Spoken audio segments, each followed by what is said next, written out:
Hey, everybody, and welcome to 6 Simple Steps to Manage the Most Difficult Behaviors. My name's Brandy Rosen. I wish I could be there with you in person. I cannot wait. Fingers and toes crossed that next year we'll all be together so that we can, be doing this in person and not over Zoom. But I'm super glad that you're here anyway. Just a little bit about me and my background is that I've been in education for almost 30 years. I've worked as a special education teacher, as a behaviorist, as a teacher mentor for many, many years. And one of my, kind of most favorite areas to work with is behavior. And over the years, I developed a system that I use when I mentor new teachers on how to deal with really the most difficult behaviors. And the cool thing about this process is that once you learn the process, it's yours, and you can manage any behavior that comes your way.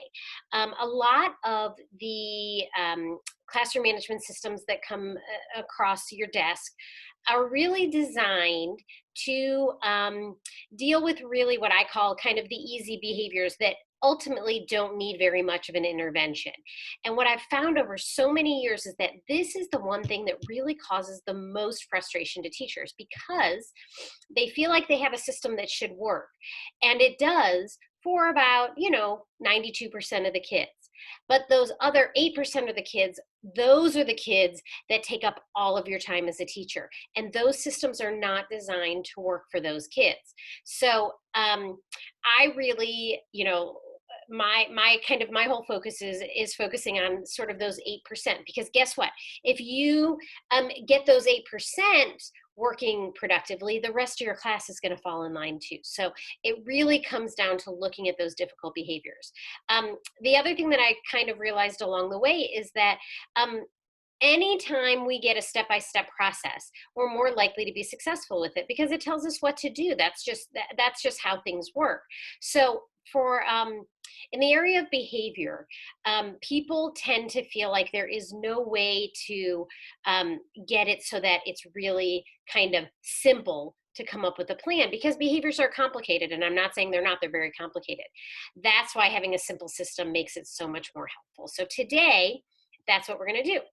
We're going to go through and we're going to learn, we're going to walk through kind of the 6 steps that I walk teachers through to be able to learn how to deal with any behavior. And I apologize as I go through, I'm probably going to move my little box because though I want to be able to, see you and see me and be able to talk, sometimes it covers up my slides. So if you see that, that's what's going on. And in case you were worried about this, don't. You've got it. Teaching is your superpower, and you can do this. I know that it's really hard because, behavior is hard and it can bring a lot of big thoughts and feelings with us, but you got it. We can do this. So, couple reminders as we head into this. It's hard. And I'm like I keep saying, I don't want to be the one that stands up here and says, all you have to do is, because again, I know that's one of the other things that makes teachers crazy, because that's not the truth. All you have to do, not one little thing is going to make all the difference. It's a process. And dealing with behavior is hard. And you're not a bad teacher if you don't know how to do this, because a lot of us have not learned this in school. We didn't learn it, and we're expected to just jump in and be able to handle it. And that's always one of my frustrating, one of the things that frustrates me is that, I compare it to, say, a surgeon. We expect teachers to go in without really knowing how to do it and be able to teach with precision that allows these kids to make progress. We would never do that with a surgeon, right? We would want to make sure they know exactly how to do it. But with behavior, a lot of times, we just assume that everybody's going to know how to do it because it's behavior, but that's not the case. It's really, it needs to be taught in a really systematic way. Sometimes it's hard to find positive feelings for these kids, and that's okay. They can be challenging and they can be really super hard. So don't beat yourself up about that. You're not a bad person if you'd rather not have these kids in your class, but our job is to teach all kids. So let's help make some of this just a little bit easier for you, because they're going to be there, right? I think that we are seeing more and more behaviors in the classroom. And now the kids have been out of school, and obviously we've been living through a year that no one could ever have imagined. A lot of the kids are coming back with even more behaviors than they left with, and some of the kids that didn't have any behaviors are coming back with behaviors now, and some of the kids, so it really is, we're kind of in this unknown area. And one of the things that across the board we're seeing is just an increase in those behaviors that make teaching just a little bit harder. So a couple thoughts for the day. And this I work with all my teachers on. I think it's really, really important to keep this in, the front of your thoughts. You do what you can when you can, and then you push yourself to do one more small thing. That's all, because one small change can make a huge difference in your classroom. Don't try and do all of this at once. That's where we have problems with behavior, especially. We can't jump in and try and do it all at once. You're going to hear me comparing a lot of this to teaching, say, reading or pre-academics, or anything that kind of falls into that area. Now, if we're working with a 4-year-old, and we're teaching pre-reading skills, we would not expect to be able to teach them everything about reading and give them a copy of War and Peace and they would be able to read it, right? Of course not. That would be silly. But sometimes we do that with behavior. We say, you know what? They should be able to sit. They should be able to listen. They should be able to do what we say. They should be able to take turns. They should be able to do all these things, because a lot of kids can do some of that, but not all kids. And so that's okay. It's a process. A lot of times the belief that we need to do everything stops us from doing anything. And that is just human nature. When it feels so big, then we end up kind of giving up. So we want to make sure we keep it really small. Think about classroom management like this, and think about behavior like this. And I swear this is one of the things that just like so changed the way that I deal with so much. So if you have 10 kids that are disrupting your class, and you make a small change that improves 2 student behaviors, but you get this, that doesn't change everything, right? That small change just improves something that's going on with those 2 kids. It doesn't change everything, but you get back the time that you were dealing with those 2 students, and that's great. It's not everything, but it's something. So that's really important for you to remember and to keep in mind when you're doing that. Close that up. Know what you're capable of and be proud of each change that you make. And the reason I say that is not everybody's going to have the same ability to do all of these skills in the same way. And that's okay. You are working with you, and you need to be able to identify where your strengths are and where you need support. Each change that you make is great and wonderful. Okay. Oops, sorry about that. All right, so all of this comes down to these 5 questions. These are the answers that you need to find to make a change in behavior. Ready? We're going to go through this, and then we're going to go through each of these sections throughout the presentation. So these are the things you need to know to change behavior. What is the behavior that you're trying to change? This is usually the easiest step, because we all know what it is that's driving us crazy. When is that behavior occurring? And we'll talk a little bit more about what that means. We're going to be looking at when during the day is it occurring? When is it most interfering? When are there some things you can change to make that a little bit better? Okay. Then why is the behavior happening? Because it's not all happening for the same reason for each student. We need to understand the why of it.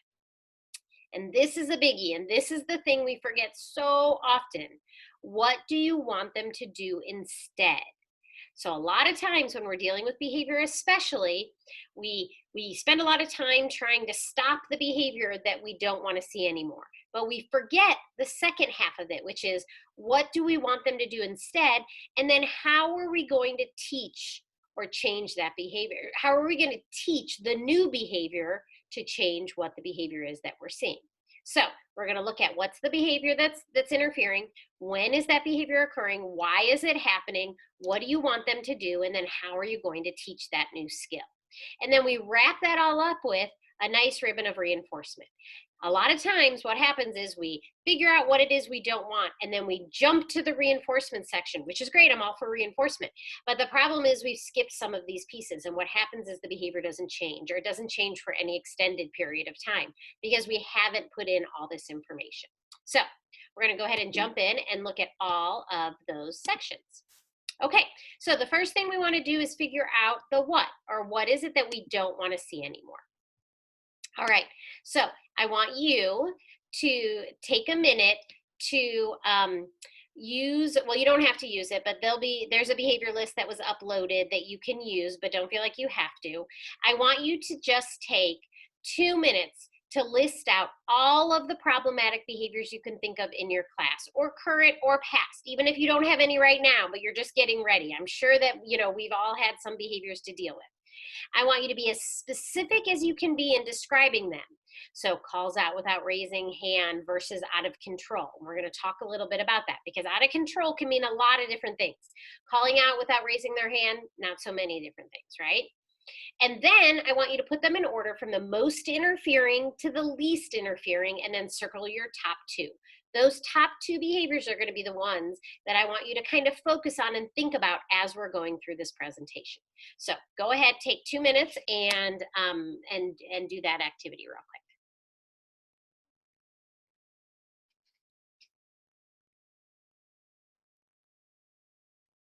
All right, I'm going to keep jumping. I'm going to keep moving through because obviously you can pause since this is on video as opposed to in person. So if you need a little bit more time doing that, go ahead and just pause the recording and then move on to the next slide as we start jumping in.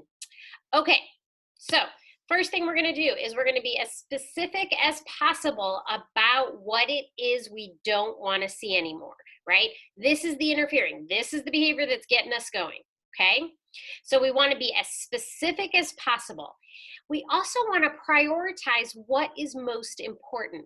And the reason I tell you that is you might have a list of 30 different behaviors that are driving you crazy and that are interfering. But guess what? We can't make changes with all of those. We can't do all of those at once. So we want to prioritize what is most important. And generally, the behavior that's most important is going to be the behavior that is most interfering. Right? So prioritize what that is. And then when you're prioritizing, think about what will make the biggest difference for the student and the class. That's usually what's going to be your biggest priority, right? So if you have a student who is throwing chairs, that might be your biggest priority because it's disrupting the class in such a big way. You might also have students who are, are poking their peers during circle time. That might not be as big of a priority because you're able to still manage through that. So some of the behaviors we're going to kind of put aside because we can't deal with all of them at once. And then I want you to also think about your personal feelings about the particular behavior. We all have feelings about the behaviors. That's just the reality of it. Certain behaviors trigger us in ways that other behaviors don't. And it's really important that we prioritize. And I'll give you an example of that. What I'm going to say is disrespectful talk or non-compliance, and a lot of teachers, it really brings up a lot of feelings, right? And so for some people, they feel like that's it. I cannot get past that behavior. What I want you to think about is that behavior impacting your whole class? Is it the most important behavior to deal with? And if it's something that's just personal to you, is there a way that you can kind of work through that while you're dealing with the bigger behaviors? Sometimes we get stuck on the behavior that we have kind of a personal feeling about, but it's not really the most important behavior for the classroom. It might be, but it might not be. Consider the impact the behavior has on the student's long-term success. So again, we're going to think big picture, what really matters the most, because there can be so many behaviors going on at once that we want to make sure that we're really focusing on what's most important. And be patient. It takes a long time for a behavior to come, and it takes a long time for a behavior to go away. And sometimes it takes a while for us to even figure out the whole process. So be patient with yourself and be patient with the students. Okay. Let's take a look at a few easy tricks, that can improve classroom behavior by being aware of our own behavior. And I wanted to just put this in here because sometimes, as we're kind of working through the process of behavior, there's also kind of tricks of the trade that you can put in there that you can start doing that help in the moment. Now, they're not maybe going to be, miraculous in changing all behavior, but they might help just make things better while you're dealing with everything else. So, some of the things that really help with behavior, and you would be surprised at how much they help, is to be specific with your description of the behavior when both you're defining it for yourself and when you're talking to the student. So instead of something like, you need to be a good student, you want to be specific, because a lot of times kids don't really know what you want. We think they do, but they don't. So instead of be a good student, you might say, I need you to be sitting in your chair. Okay, well, that's a behavior that's manageable. So as specific as you can be. Keep it brief. Don't go into the, those of us that are old enough to remember this, the Charlie Brown, right? The rah, rah, rah, rah, rah, rah. Keep it brief. Only what you want them to do. Don't circle it with a bunch of other language, because they'll get lost in that. Remain calm. Remain calm, remain calm. Not always the easiest thing, but still pretty important. Be aware of your body language. You're working with little kids. Make sure of how you're standing over them. Are you getting down on their level? What is your body saying to the student? Don't take it personally. This is so, so hard, because a lot of times kids with a lot of more severe behaviors, they are really kind of good at turning things around and making it personal. Tell you a really quick, brief story. When I first started out teaching many, many years ago, I was working with emotionally disturbed population, and they were kids kindergarten through third grade. And the exciting part was that they hadn't had a teacher for over a year. They'd only had subs. And I was a brand new teacher. I had never taught, not a minute in my life. I was actually still in my program. And I went in, and these kids were very, very impacted with behavior, and they struggled a lot. And I remember in one particular escalation, the student was saying to me, he kept saying, how do they let you teach us? We need a better teacher. You're ruining us. You don't know what you're doing. And I remember I was just like, I know I am. I really am. Why are they letting me do this? And so I was taking it personally. Obviously, I learned pretty quick not to do that. But you want to be real careful about that. It doesn't make you a bad teacher if they're escalated, all those things. It's not about you. And choose your battles. Sometimes in the heat of it, sometimes you got to let some stuff go, and that is okay. Again, that doesn't make you a bad teacher either. Sometimes if it's a small thing, if it's not interfering, feel free to let that go for a minute. Now, keep track of it and remember that's something you want to deal with, but you don't have to engage in every single behavior that occurs every single time. And especially with a student who has a lot of behaviors, because then what ends up happening is all they ever hear is negatives about their behavior. So sometimes you can just let stuff slide. That's okay. Check your own mood. A lot of times, we know we are all human beings, right? Some days we're really patient. We have a lot of ability to let things slide. Some days we're on edge. Just be aware of that, because that will impact how you interact with the behavior as well. And then you always want to make sure that you're trying to get a balance of corrective and positive feedback in. And so, and I know sometimes that can be super hard with kids with really challenging behaviors, because sometimes there's not a lot of positives, but whatever you can find, wow, I love the way that you put your foot on the ground, or whatever, something to make sure that you're able to give those kids positives as well as just that corrective feedback. Okay, so that was the what. Remember, when we're talking about the what, we just want to make sure that we're as clear as possible what we don't want to see. And remember, we're going to do that in small bites, right? We're not going to try and change every behavior at once. We're going to make it really specific, and we're going to focus on one at a time. Now we're going to look at the when of the behaviors a little bit more closely. Some of this is really interesting, because a lot of times when I work with teachers, I will say to them, when is this happening? And they say, every minute of every day, all day long. It never stops. Like, I'll give an example of students talking when they're not supposed to be, all day, from the minute we walk in to the minute we leave. Sometimes that's the truth, and sometimes it's not the truth, because it just feels like it, because sometimes behaviors they feel like they take over everything, even though it's not happening all day. That doesn't mean that I'm minimizing how disruptive it is. When we're looking at the when, we really want to We want to hone in on when is that behavior the most interrupting, because that's when we can really focus. Because if we don't, then it becomes really big, right? All day long is a big undertaking. But if we do blocks of the day, then we can handle that a little bit more easily. So the first thing I always say is analyze your classroom schedule. That's the first thing. Really look at what's happening. When are you seeing the behaviors the most? Not some, but the most. And when do they feel the most disruptive? Those are going to be the things we're going to look at the most.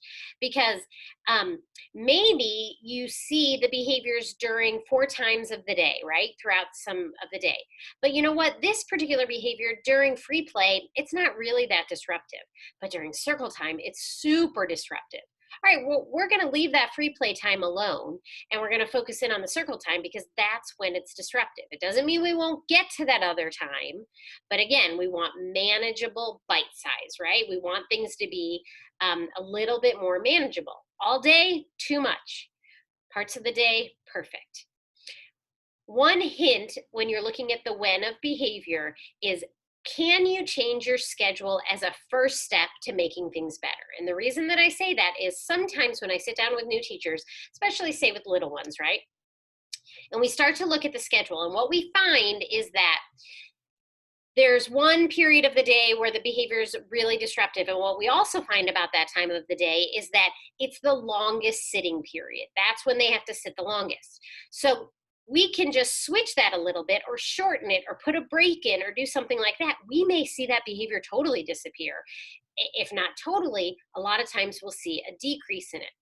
Sometimes we can figure out that the activity that we have, say, right before lunch is not really preferred. And because they're kind of hungry and squirmy and ready to be done, it's not the best time to do that activity. So if we just switch that around, we get better results. So that's kind of our first step. It's working with the system that we have. And another reminder with this, when we're looking at the when, just because the schedule worked for your classroom last year doesn't mean that it's going to work this year.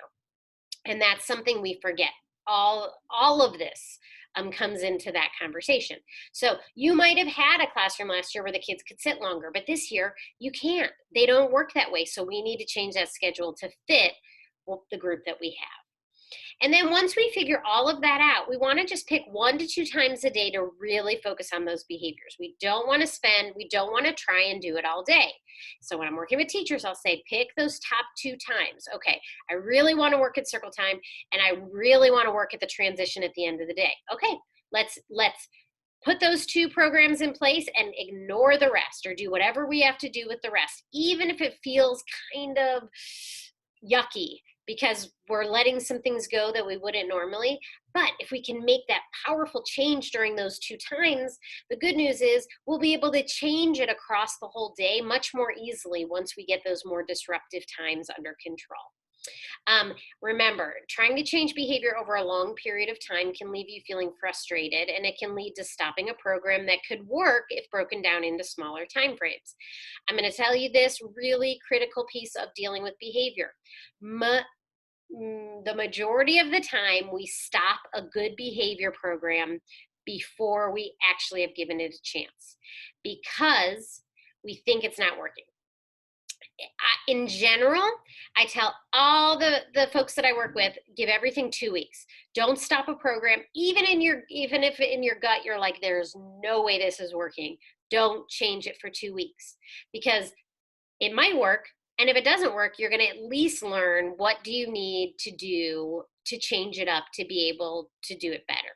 If you stop after 2 or 3 days and say it doesn't work, there's no way to know that. You have to give it some time. So break that down into smaller time frames and see if you can do it. Let's say you figure out 3 times of the day, you're like, I'm going to go for this, I'm going to go for 3, and it's not working. My first recommendation is going to be, you know what? Let's cut that down to 1 time. Let's just look at that 1 time of the day. I know it might feel small, but it's going to pay off in the end, I promise. Okay, so now we know the what and the when. It's time to celebrate, right? Not quite yet. We've only gotten partially through, but we're getting there, so let's keep on going. Okay, the next is going to be the why. Why do kids do what they do? We call that the function of behavior, but don't worry about knowing that. It's really the why. To me, that's all you need to know. Why are kids doing what they're doing? Are they acting this way to make me nuts? Probably not. Does it make you nuts sometimes? Sure. But are they doing it purposely for that? Probably not. And that's the good news. Finding the function or the why is like solving a mystery because there is no sure way to know it. Generally, we guess a little bit, which is part of the process. Now we're going to want to do a little bit more data, but we do some guessing. And sometimes we're wrong and sometimes we're right. And it's okay if we're wrong because it's all part of the process. When we're looking at the why, we're trying to figure out what's in it for them. Why are they doing it? Because the reality is every behavior in the world happens because somebody's getting something from it. There is no behavior that just kind of happens in the void of nothingness. It happens because they're getting something from it. We're all getting something from it.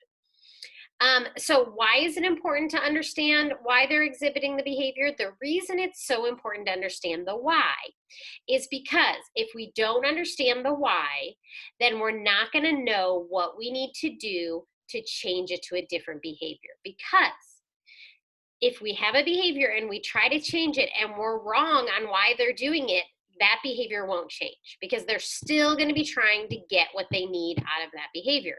Because when we get to the what, the next what, where we're talking about what do we want them to do instead, that needs to serve a similar purpose as to what they were doing before. And so just getting them to stop something doesn't end up working because we need to fill it with something that's giving them the same bang for their buck. So let's say, well, we'll go that to the next slide. And can we change the inappropriate behavior? Yes, absolutely. There's really no behavior I've ever seen that we can't change, which is exciting. So depending on what you read, what you see, you're going to see that there's all these different amounts of functions of behavior. Some people say there's 2, some people say there's 4, some people say there's 9.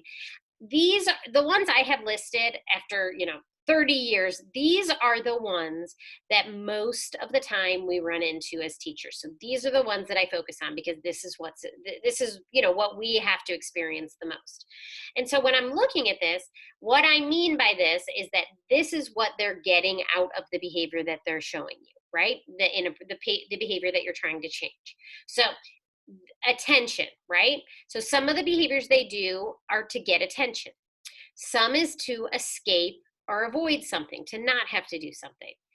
Another function is frustration and anxiety, that they're having these kinds of emotional reactions and they don't know how to handle it. Another function of behavior is power control, which I'll tell you are my favorite kids in the world. And these are the kids that are showing the behavior because they're trying to keep power and control of whatever situation they're in. Another function of behavior is communication, trying to communicate what they need or want. And then another function is access, or trying to get something that they want, get access to something that they want. Almost, I would say, over 30 years, 99% of the behaviors that I have dealt with fall under one of these functions, and usually more than one. That's the fun of it, right? Is that it's not usually just purely one or the other. It usually has a couple of 2, 3, 4, 5 mixed in. So it is just it's definitely a mystery to figure out. So how do we find the function of behavior?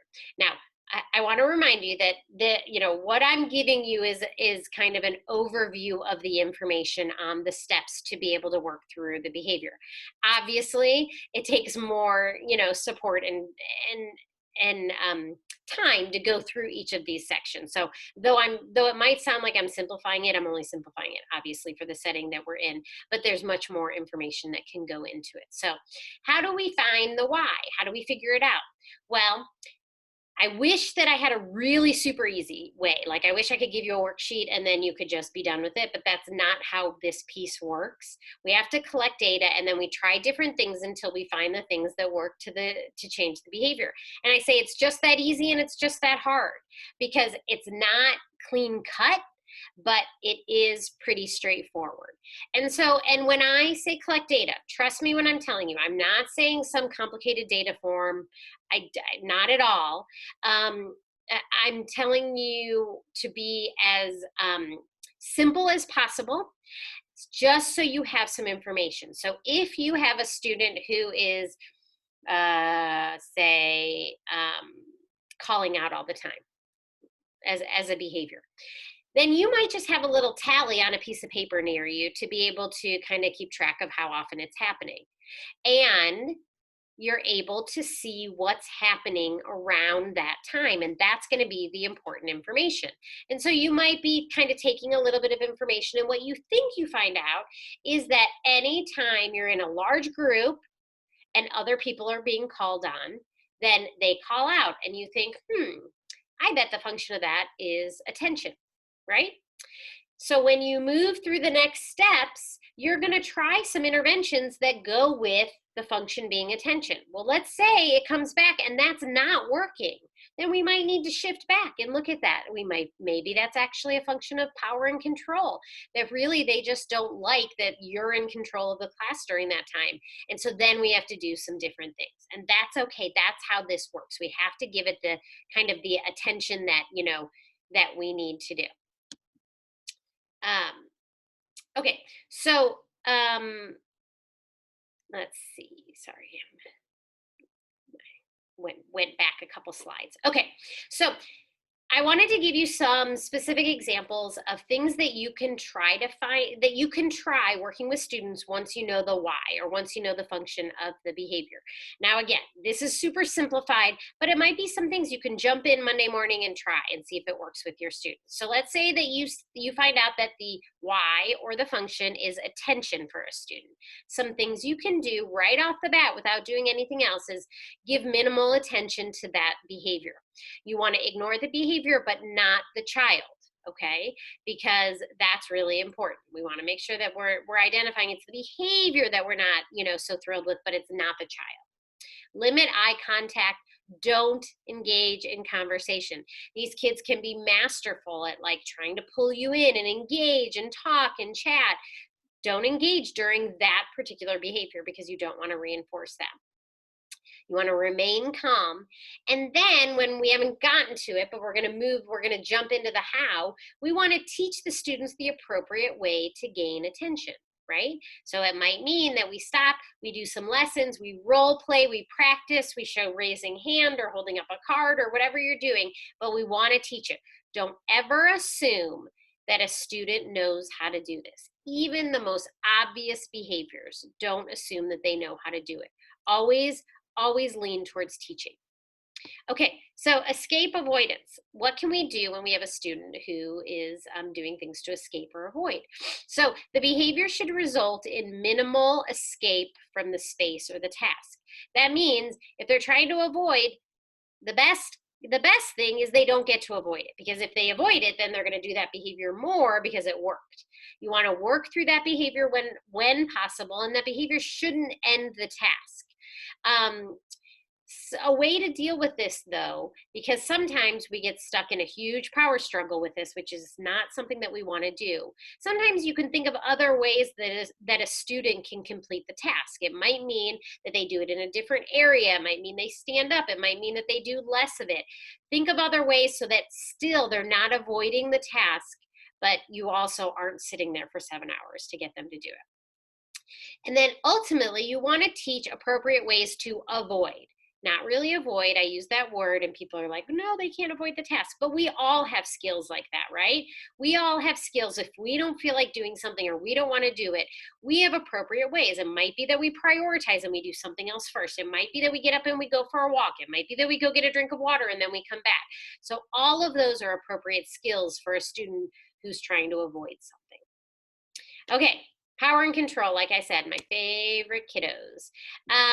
The goal is to not allow a situation to result in a power struggle. So ultimately, think about your demands, think about what you're asking before you do it, because with a student that's very, into power and control, if you know that every instruction is going to end up in a power struggle, you want to figure out other ways to handle that. Sometimes with power and control kids, we have to cut our losses. It's not what we want to do, but we also don't want to get into again, an hour, 2 hour long power struggle.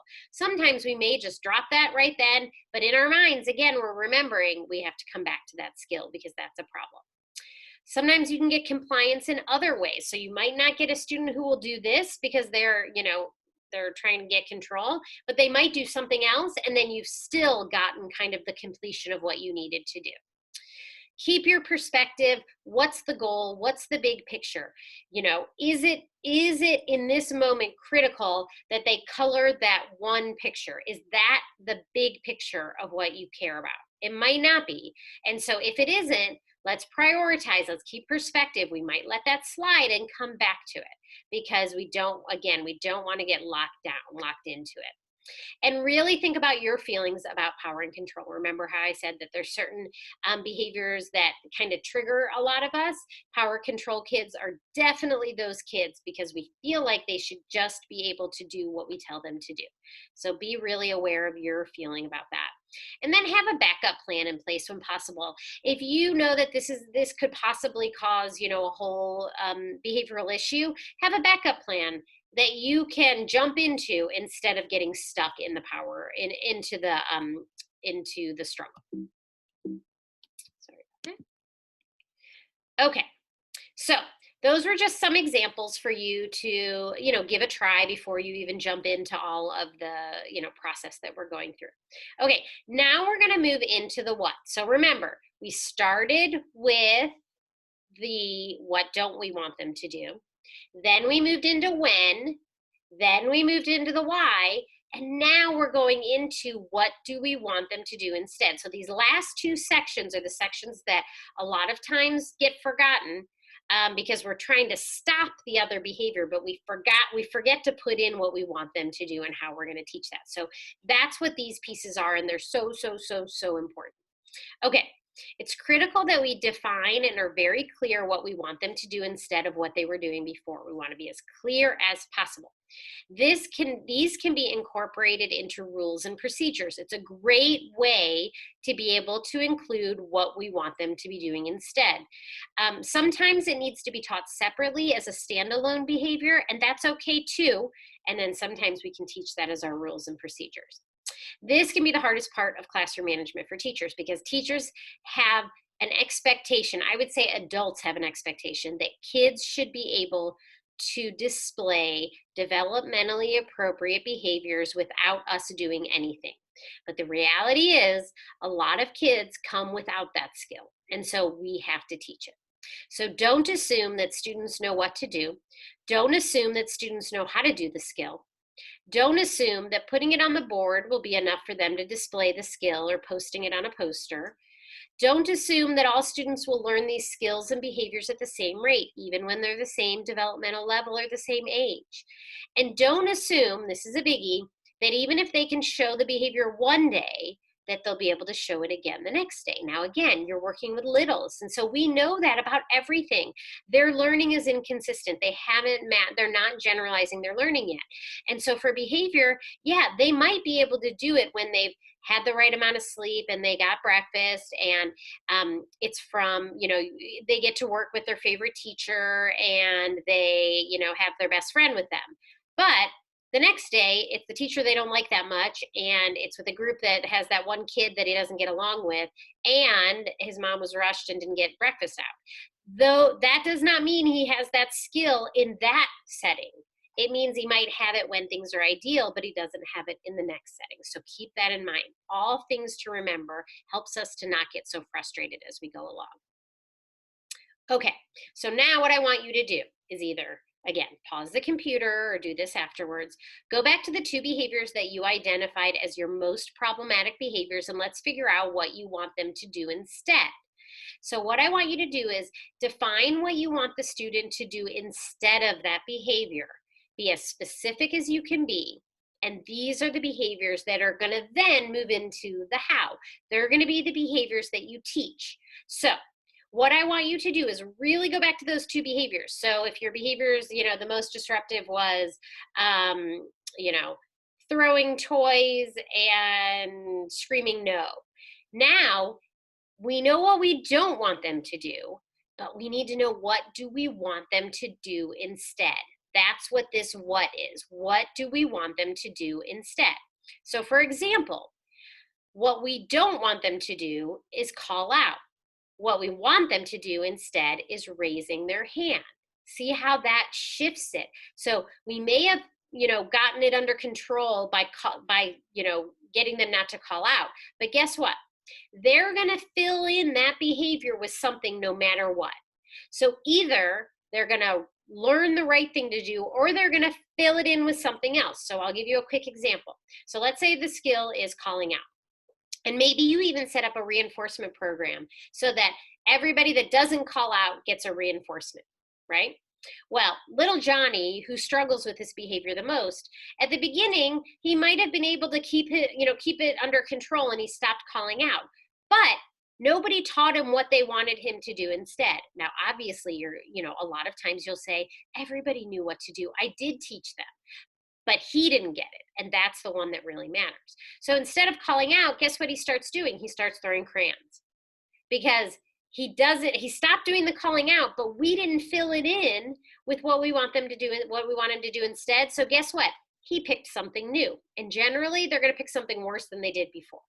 So you want to make sure that that's why the second what is so important. So what? Throwing pencils. And what do we want them to do instead? Because we figured out that the function was attention, we want to teach them how to gain attention from peers appropriately. So that might mean saying, excuse me, leaning towards a person, turning their body, whatever the skill is. And then we break that down and teach it. Walking around and talking during a teacher-directed lesson. So what do we want them to do instead? Instead, we want them to attend. So instead of sitting, you might have 3 kids at a table during a rotation, and Susie's up and walking around. What do we want her to do instead? Is we want her to what we call attend. But we need to define what that looks like. Because if I just say you need to pay attention, Susie might not know what paying attention means. We assume that she knows because all the other kids know, or because she kind of knew it yesterday. But if she's not doing it, we should assume that she doesn't know how to do it, and we want to teach it again. So for some examples of what I mean when I say be more specific, so that you know what I'm talking about, say the skill is raising their hand. Now, I defined it because I need that for when I'm teaching in the next section, which is the how, right? I need it to be specific. And I pretty much always stay, especially with the littles, 2 to 3 steps in the skill, because any more than that and it becomes too complicated. So raising their hand, sitting in your seat, mouth quiet, hand raised until called on. Specific and simple. Now we have something to practice. Now we have something that we can refer back to, like, oh, Stevie, remember raising your hand. What are the steps for raising your hand? Awesome. There we go. Let's all practice, everybody. Remember, we sit in our seat, our mouths are quiet, and we raise our hand until we're called on. Those steps are what you want to teach. And then eventually, these are the behaviors you're going to reinforce. Because you've taught these specific skills, then your reinforcement system ties in really nicely. Because then you can say, oh, look, everybody got an extra marble in the jar because, look, I saw everybody sitting with their, sitting in their seat with their mouths quiet, and they raise their hand. So we get another marble in the jar. That's why it's so important to do this. Another example, gaining peers' attention appropriately. Look or move near a peer, say excuse me or connect with eye contact, and ask your question or make your comment one time. This is specific for a certain kid who wanted to ask the question about 30 times. So these are the way that we break it down. There is no one right way to define it because it's what you're looking for in your classroom. Most of the skills are pretty specific across settings, but not always. You may have some different requests, different requirements of what you want for your students. This is as specific as we want all of our behaviors to be. Now, we want that to be for the rules. We want that to be for procedures. We want that for everything in our classroom so that it's as clear as can be. All right, now we're moving on to the how. So we've moved through all the steps, and now we're moving into the last piece, which is what I call the teaching piece. This is when we start talking about what do we want the kids to do. I mean, how are we going to teach everything that we want them to do. We just spent all this time figuring out what we don't want them to do. We figured out why they're doing it, and we figured out what we want them to do instead. Now, how are we going to teach that? I like to focus a little bit on rules and procedures, because then people don't feel overwhelmed. Like I'm saying, oh my gosh, you have to teach this whole other thing, a whole nother section. You don't. In most cases, almost every case, you can embed almost all of these skills in the rules and procedures. Now, that doesn't mean that 8% of kids are going to be able to master that skill just from having the rules and procedures. But the skills are going to be identified and taught through this process. Now, you might have a handful of kids that then need more instruction. They might need to be pulled out separately. They might need to have a little bit more practice to be able to do it. They might have to have reinforcement that really ups the game. That's part of this process, is to figure that out. In general, for rules, some rules about rules. No more than 5 rules posted. Any more than 5 and they become meaningless, because kids can't follow that. There can be unwritten rules as long as the kids have already mastered the rules. So let's say one of your rules was come into the room and put your lunchbox in your cubby. That was one of your rules when you started out the year. But you don't need that anymore because they all know it. And so you can take that out. That's still a rule, but it doesn't need to be one of your 5 posted rules, because they already know how to do that. And then you can work in maybe a higher level rule. You need your rules and all of your behaviors to be what you want them to do, not what you don't want them to do. This is super important. If nothing else, remember this piece. It's very hard to teach a not.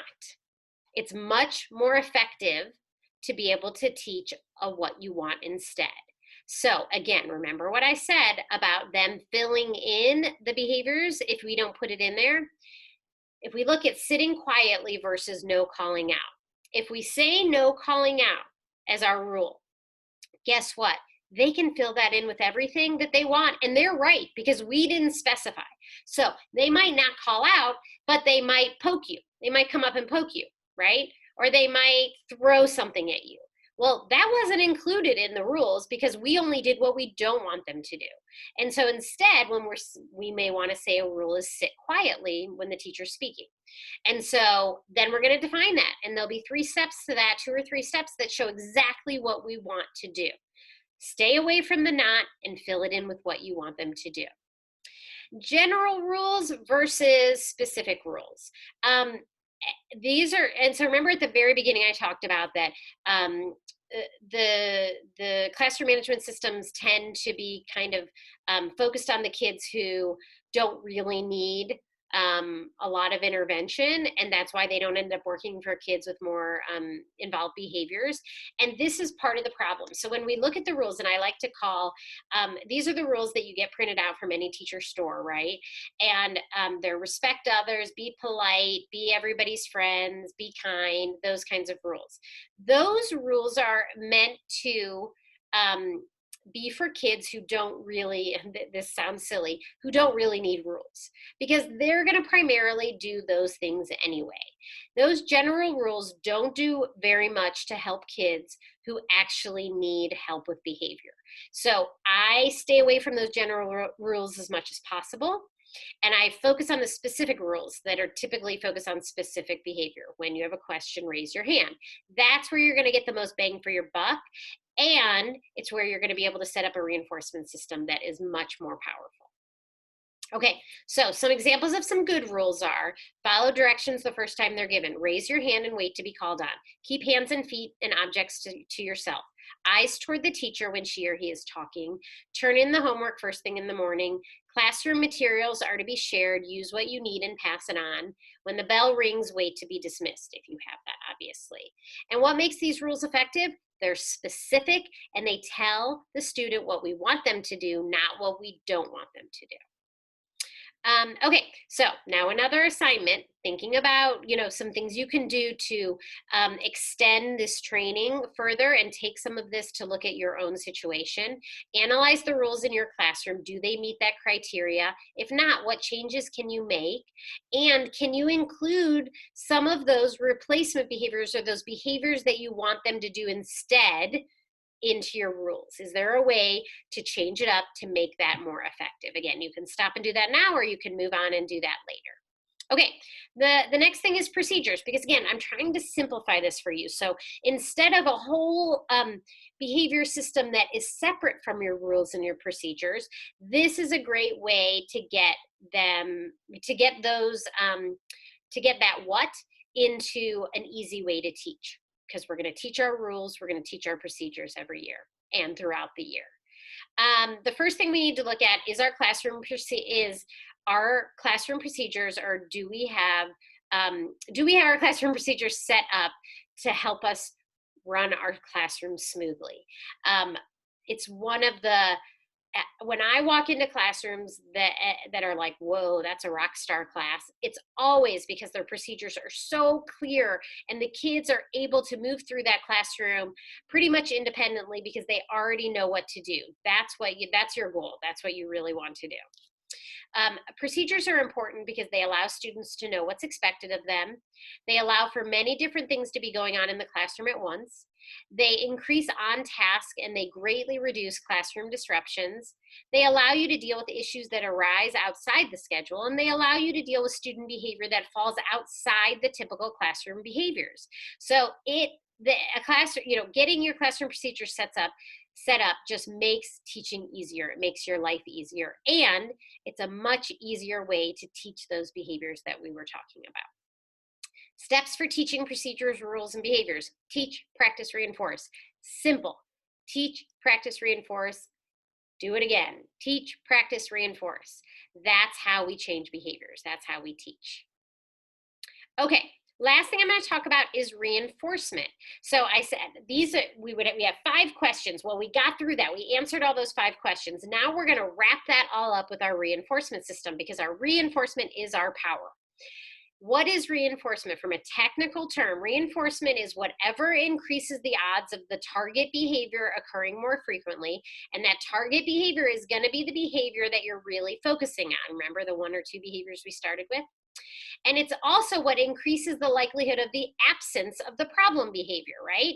So we have the behavior we don't want, and we have the behavior that we want. Reinforcement is going to make less of that one we don't want and more of the one that we want. That's the easiest way to think about reinforcement. So reinforcement helps to make the behaviors you want to see happen more often and the behaviors you don't want to see happen less often. Just some rules of reinforcement. There's a lot that goes into reinforcement, obviously, but just wanted to touch on a few of them. It needs to be reinforcing to the student. Obviously, I know that's obvious, but sometimes we adultify reinforcement and we're like, oh, we're going to reinforce with, an apple slice. Well, if that's not reinforcing to the student, then that's not going to work. It has to be reinforcing. I always compare. Let's say that instead of getting paid to go to work, they said where you work said that they're going to change to paying in jelly beans. No more money, just jelly beans, because they thought that would be really great. Well, guess what? That probably isn't so great for you, right? Because you're not going to be able to, pay your car payment with your jelly beans. So if it's not reinforcing to the student, it's not going to have any power. It needs to be consistent and based on the behavior that's being targeted. So if you've decided that calling out is the behavior that you're trying to get rid of, and what you really want to focus on is teaching them to raise their hand, then your reinforcement should be connected to that skill so that you can really make that powerful. It needs to be varied to reduce boredom. You can't keep using the same thing over and over because people will get bored. It needs to be clear and set up in advance, which means it needs to be taught to the kids so they understand the system as well. It needs to be changed, enhanced, and developed with the student. If that student, you often will have a student or 2 or 3 or 4 that don't fit into your classroom reinforcement system. But they would respond if we added or enhanced some of it to make it a little bit different. That's my ideal system. So let's say the whole class gets marbles in a jar for following the rules. Little Johnny is having a very hard time keeping his hands to himself. So you have taught what it looks like to have a calm body, and that calm body means hands to himself. He might have his own little jar where he's earning extra marbles, maybe not marbles if they're little, but extra whatever, so that and that's all targeted towards that one behavior of keeping his hands to himself. So he's still doing what the whole class is doing, but he also has his own independent system. It needs to happen immediately at first, meaning right after the behavior occurs, and then it can be faded to less frequently. It's not to be used as bribery. So what you don't want to be doing, I'll give you the quickest and easiest example of bribery, is that a student is in the middle of a behavior and you start saying, remember, you're not going to get your reinforcement unless you do this. Remember, that turns into bribery. A system is reinforcing if it's set up in advance and the student either earns or doesn't earn based on their behavior. It really needs to be something that you feel comfortable implementing. Now, like I work with a lot of new teachers and I say, the option of not having any reinforcement is not there. So if you say, I don't like using anything reinforcing, I would say you need to take a minute and try and figure out something that you can use, because reinforcement is critical to any classroom. That doesn't really ever happen. But if a teacher says, I feel comfortable doing this kind of system, but this system I just don't feel like I would have enough time to do, then great, do the system that works for you.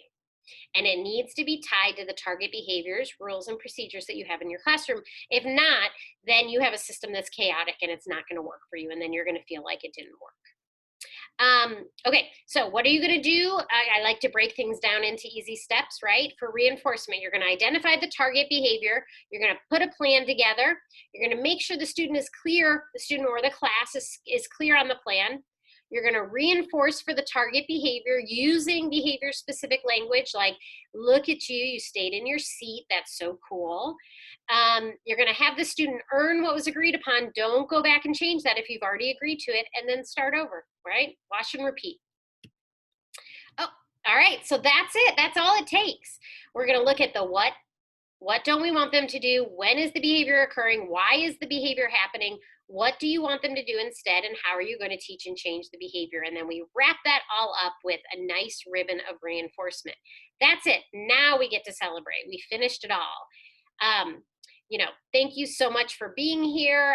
I appreciate it again. I hope, next year we get to be doing this together face to face. And here's some contact information if you need, if you have any questions, if you just want to reach out, I'm happy to answer any questions. And again, thanks so much. And I hope you enjoy the rest of your training. Bye-bye.